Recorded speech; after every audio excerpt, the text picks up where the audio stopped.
Assalamualaikum warahmatullahi wabarakatuh. Adik-adik pecinta Al-Quran dimanapun Anda berada, video kali ini kita akan membahas tentang bagaimana cara membaca surat Al-Qadr ya, dan hukum-hukum cara membacanya yang benar ya. Kita mulai dari ayat yang pertama. A'udzu billahi minasy syaithanir rajim.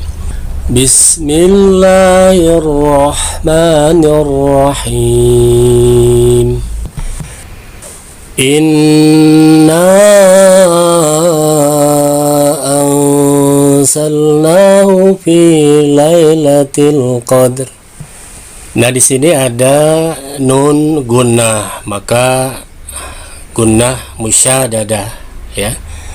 Artinya ini harus ditahan dulu dengan dengung ya, kurang lebih sekitar 2 sampai 3 harokat.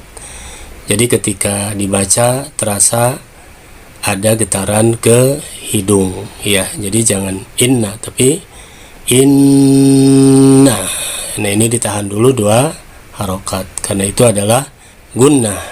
Ya, kemudian setelah nun gunnah di situ ada mad jaiz muttasil ya. Ada mad tabi'i, nun patah menghadapi alif. Nah, di depannya ada huruf hamzah pada lain kalimat ya. Maka disebut mad jaiz muttasil. Artinya boleh dibaca 2 atau 4 harokat.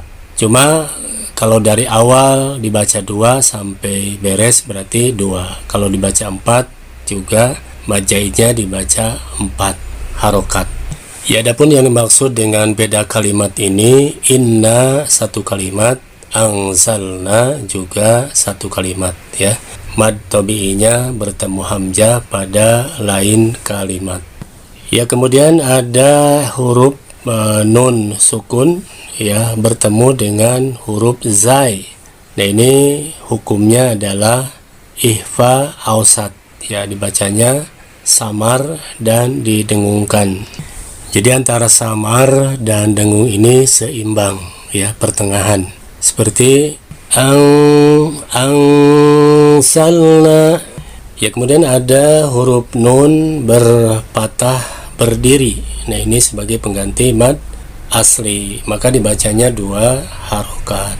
Kemudian juga ada fi kasroh ya bertemu iya, maka ini juga mad asli atau mad tabi'i dibaca 2 harokat ya. Kemudian ada fathah bertemu iya sukun, maka ini disebut dengan huruf lin, jadi dibacanya lembut ya. Kalau di akhir maka disebut mad lin.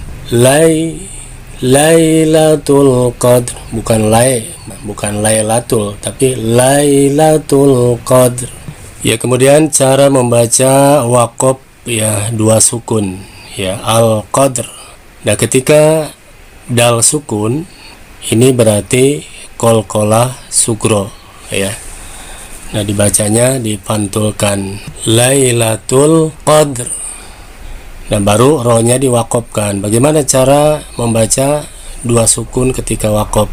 Yang pertama, qalqalah dulu sugro karena itu sukun asli bawaannya ya. Kemudian rohnya itu disukunkan lailatul qadr ya. Jadi qalqalah dulu baru rohnya disukunkan.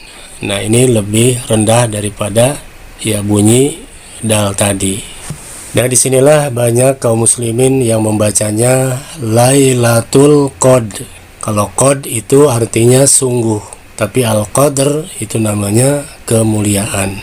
Jadi huruf pro-nya harus terdengar ya, walaupun tidak sama dengan huruf dal tadi, jadi lebih rendah.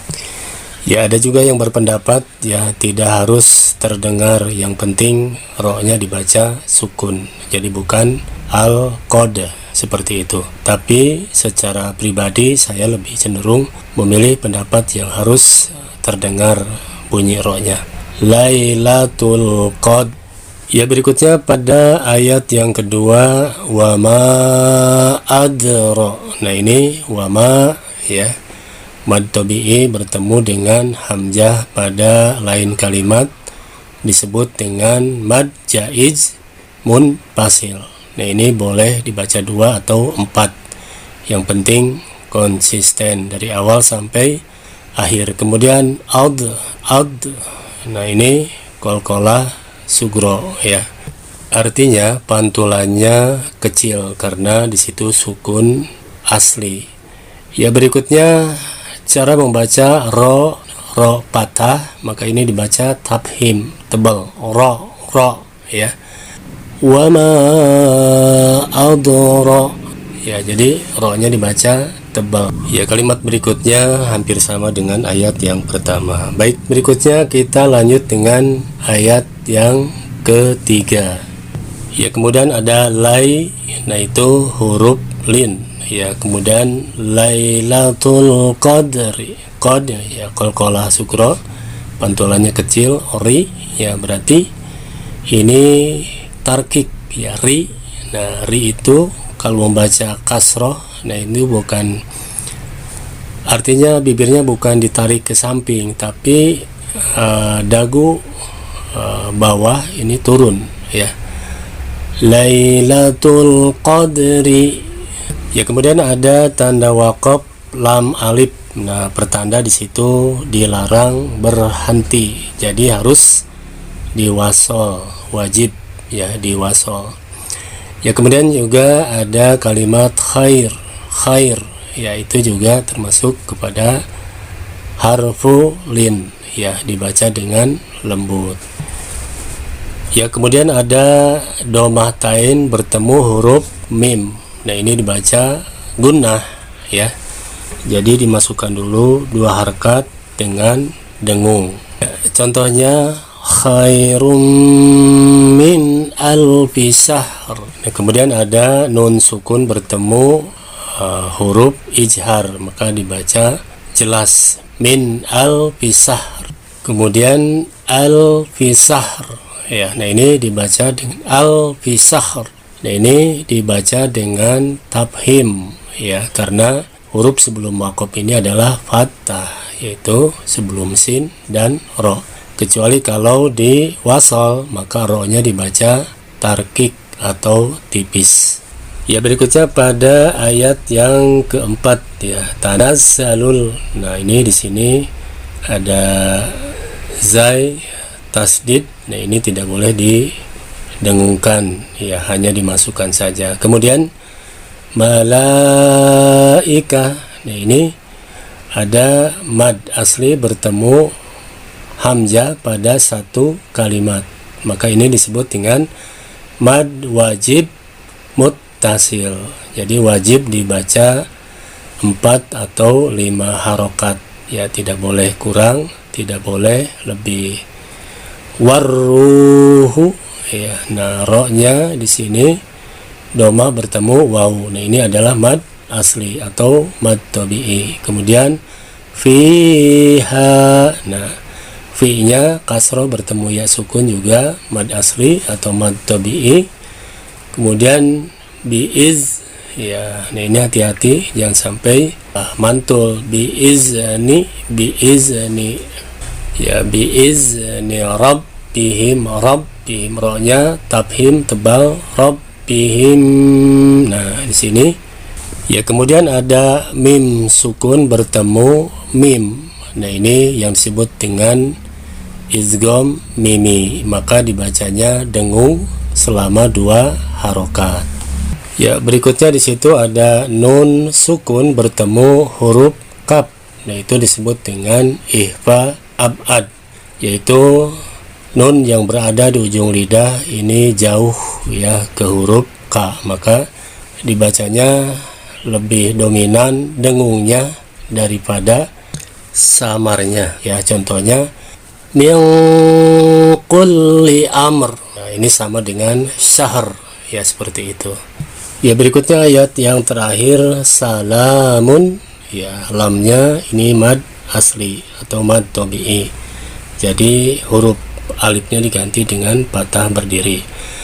Ya, kemudian munhiya, ya domah tain, nah bertemu huruf ijhar dibacanya jelas, salamun hiya hatta matla'il fajr.